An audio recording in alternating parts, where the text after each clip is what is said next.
उग्रं वीरं महाविष्णुं ज्वलन्तं सर्वतोमुखम् नृसिंहं भीषणं भद्रं मृत्युमाम्यहम्।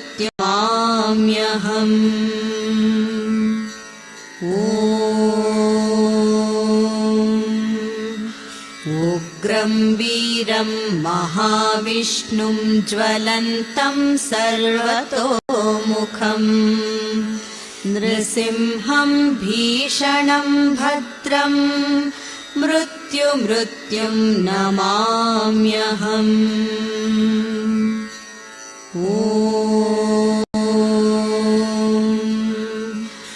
उग्रं वीरं महाविष्णुं ज्वलन्तं सर्वतोमुखम् नृसिंहं भीषणं